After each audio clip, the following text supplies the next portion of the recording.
LeBron and the Lakers last night, Game 4 NBA Finals. LeBron had a quiet first half, just 8 points, and then he started to cook. Third quarter, LeBron. Oh, you can't leave him alone from three-point range. LeBron giving the Lakers the lead, and he starts to heat up less than a minute later. He got the dish. He's going to the hole. And then LeBron is going to take it strong. Lakers up 5. Next Laker possession. Again, it's Mr. Inside, it's Mr. Outside. LeBron from downtown. He would score 28 on the night. Fourth quarter, tie game. Here's the play of the night. LeBron James. Count the defenders. The split. The hole. Left hand, it's up and good, plus the foul. LeBron James beating 4 members of the Heat to the basket, plus the foul, gives his team a lead. They've not looked back. Lakers wind up holding on, 28 points, 12 boards, 8 assists for LeBron. He's now 1 win away from his 4th NBA championship as we bring the one and only Jalen Rose into this conversation. Good morning, Jay. Let's talk about that. What was the key, in your mind, to the Lakers winning what was a scrappy, hard-fought Game 4 last night? Outstanding defense, holding the Miami Heat under 100 points scoring overall, not letting Bam Adebayo in his return have a major impact, and not letting Jimmy Butler go off the way he did in the previous game when he had a 40-point triple-double. This was a total team victory for the Los Angeles Lakers. Kentavious Caldwell-Pope, who basically was in Los Angeles before the Lakers got LeBron James. They dealt with some turbulence with KCP. They stuck with him, and it's paid off in this championship run. He was huge in the first. He was huge in the fourth. What about Rajon Rondo, a seasoned veteran? He was written off by the league in a lot of ways. His floor general, being a floor general, taking the ball out of LeBron's hands, allows him now to be more of a finisher. Okay, what about Morris, Keith Morris? They pick him up during the mid-season, and now all of a sudden he's starting in the NBA Finals. So many guys getting a chance to contribute, but it all starts with the leadership and the productivity of LeBron James. Yeah, they brought 5 guys off their bench last night. The Heat only 3. The Heat only got 13 points off their bench. Here's what I took away from last night's game, Jalen, though. Tell me what you think of this. I expected LeBron and AD to go out and dominate that game last night. I thought they gave away a Game 3. Now they come back totally focused and really establish dominance. That's not what happened. For anyone who watched the game last night, that was there for the taking for Miami. Couple of open looks that they don't knock down. What does that mean as far as you're concerned looking ahead to Game 5? The Heat couldn't make shots. I agree with you, Greeny. Duncan Robinson really couldn't get loose. Tyler Hero, he's a rookie playing in the NBA Finals. He wasn't productive. Obviously, they were missing Goran Dragic. Kelly Olynyk wasn't able to duplicate what he was able to do in the previous game. But this is a character win for the Los Angeles Lakers because series look vastly different, and we know it when they're tied 2-2 versus when one team has 3. And when you were showing the footage of that highlight of LeBron warming up, I saw Rob Pelinka sitting on the baseline. And I remember coming on this show and people wondering, was he pressing all of the right buttons and was going to put the Lakers in position to win the championship? And then all of a sudden you start adding people like Dwight Howard. You acquire Anthony Davis. Now think about this. They get Anthony Davis. New Orleans does that deal because they know they're going to get Zion. The Lakers don't make the playoffs last year. They're going to win the championship this year. And the Pelicans didn't make the playoffs, and they just fired their coach. Life comes at you fast in the NBA. Yeah, that's Jalen Rose. Rob Pelinka, I can't remember. Whose team did he play for in college? Whose teammate was he again? The Wolverines, hail to the victors. Okay, but let's look at it Game 5. You just told us the Lakers are going to win, and clearly a 3-1 advantage. In their whole history, they've only blown a 3-1 lead in the playoffs one time, the Lakers have. But what can the Heat do to win that and at least force a Game 6? The one thing I like about the Miami Heat DNA is they always seem to do the improbable. Nobody anticipated them being here. Look at what happened with Philadelphia. Now they have Glenn Rivers as their coach. He's like how I didn't call him Doc. I wanted to respect him. The back-to-back Bucks having the regular season best record, and Giannis is the MVP, not making it to this point. The Boston Celtics not ready to make it to this point. The Raptors, the defending champion, not making it to this point. So now that the Heat are here, they are overachievers. No Bam, no Goran, and then all of a sudden Jimmy goes off and has an amazing game. Now we see the writing on the wall for the Los Angeles Lakers to win this game. Now this is when the Miami Heat normally play a tough basketball game, Greeny, and I anticipate Bam Adebayo to have a signature game in this series.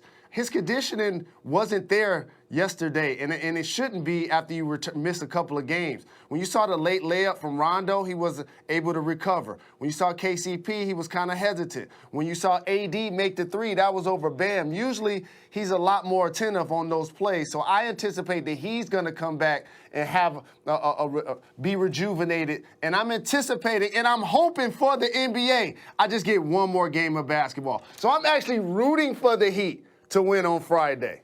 And listen, this will probably then be the worst news I can give you, but I'm picking them to win that game. Lord knows I'm always wrong, but my hashtag KOD says the Heat win Friday night and force a Game 6 on Sunday. Jalen Rose, outstanding, my man. Thank you so much. See you on Jalen. KCP down the stretch there. You grab the rebound off Jimmy's miss, push the transition, see him in the corner. Just wonder, all the teammates you've had, you know which guys are going to be capable of those moments in the final game. What you thought of that, his effort overall? I think at the end of the day, if you're on the floor in crunch time, then I believe in you. Who's ever out on the floor with me, I believe can make plays. And tonight was a case in point of KCP.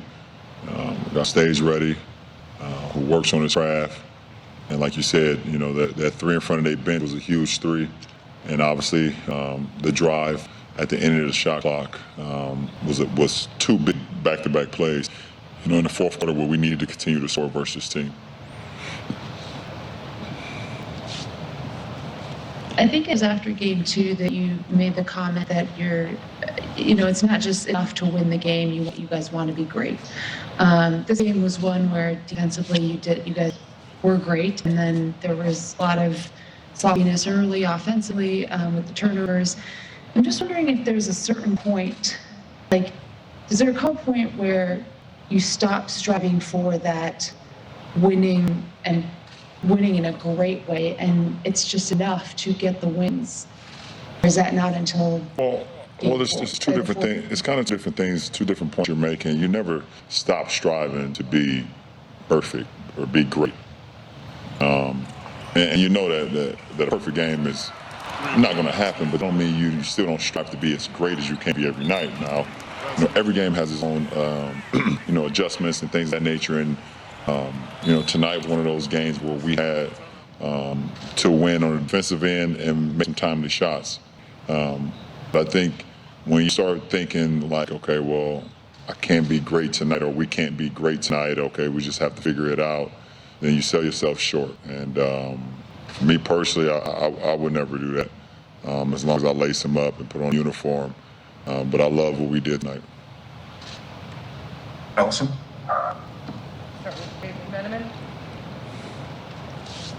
LeBron, you guys took a 5-point lead to the fourth quarter and won the game, which made you, as a team, 56-0 this season, taking a lead into the fourth.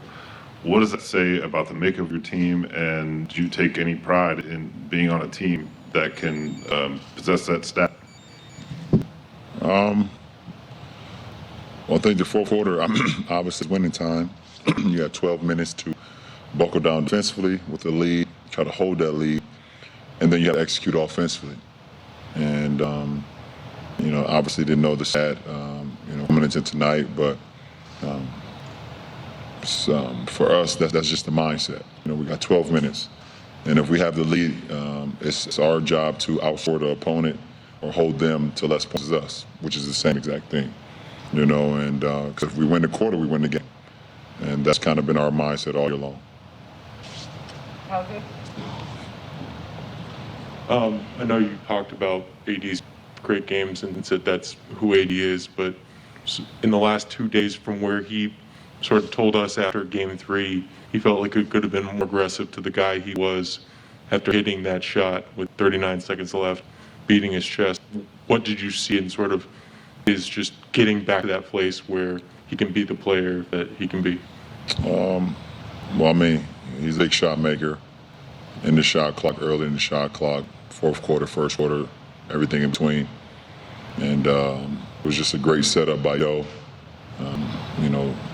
First, the possession before that, Doe was able to fake it like he was going back to him, carry himself into the lane, get layup.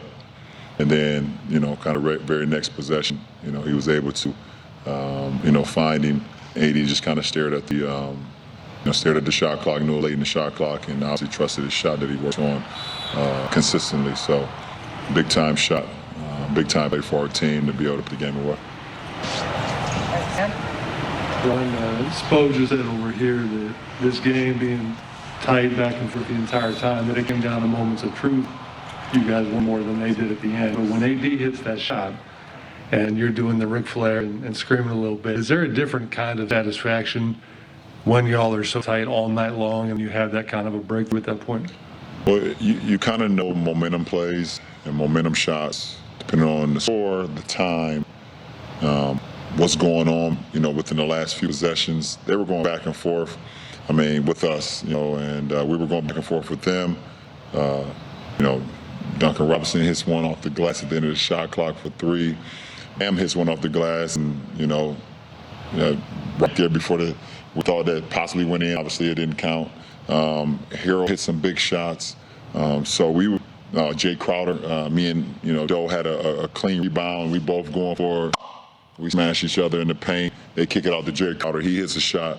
So, to be able to, get stops and then make a timely shot up 6, you make that shot at 3 to put you up 9 at that point in time of the game, then you want to get one more stop, obviously, but it's, you got the time on your side. And because it's a 3-possession game with 39 seconds. And most veteran ball clubs will be able to survive that. But just a big time play, big time moment, for not only for AD, but for our ball club and for our franchise. Scott?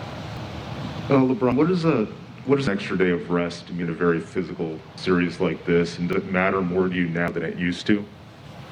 No, for me, it doesn't matter. I can go every other day if that was the KB, but I'm going to take full advantage of it. It gives me an opportunity to continue to get my body right, my mind, and everything in between. So I'll take full advantage of it, but it does nothing for me besides just getting a little extra day. I guess it does. I guess it does do something, but it's not needed for me personally.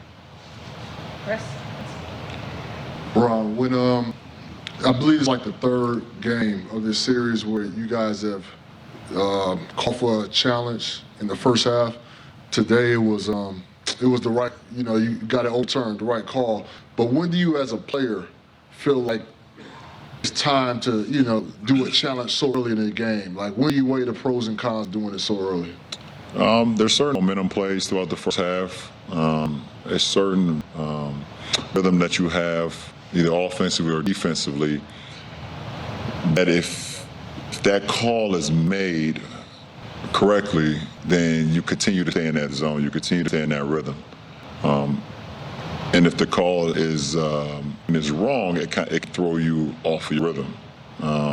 So we've wanted to challenge some things in the first half that we just felt like, okay, even if we were right, maybe that's not the time. We still got our rhythm. We're good, whatever the case may be. But we felt like in that particular moment, we were playing some really good basketball. We was defending at a high level. And we knew 100%, because I was guarding the ball. I knew for sure I didn't touch the ball. Hero just he tried to float it over me, and it kind of hit the back, but then hit the wire. So, coach is always kind of like 50-50 about it. And obviously, as a player on the floor, you hate to tell your coach to challenge you. You're not 100%, but I was for sure 100% about that play. Okay, we're going to Jeff. Jeff? No, Jeff. It's okay. Thank you. LeBron, I mentioned the fourth quarter being winning time. You played just about every second of the fourth quarter in this series. Win score, are you just predetermined that you're going to play all 12 minutes? And then, what is it about the fourth quarter and your performance and a sense of urgency that might be just a little different than the previous 3 quarters? For me, at this point in the season, I don't care about rest. I really don't. I don't care about sleep. I don't care about rest throughout the game. And obviously I come out the game, you know, coach has a rhythm and a rotation that we live by and we go by. But I don't care about resting because I can rest in a week max if it happens to go there. I can rest for a month straight, which I won't do because of who I am. You guys know that. But if I can rest then. I can sleep 8 hours and get up and eat and then go right back to sleep if I want to. Morgan? KCP and Marquise both talked about a text that you sent saying this is a must-win game. What was it about today that prompted you to do that? When I woke up from my nap this morning after our team meeting, I just felt that vibe. I felt that pressure. I felt like for me personally, this was one of the biggest games of my career, and just wanted to relay that message to my teammates, the type of zone I was in, the type of moment it was, because just know how great of a team they're playing against. And after the Game 3 win, the confidence that they had, that they still have even after tonight. If we want to be a championship ball club, if we really want to be a championship team, then we gotta have that same attitude.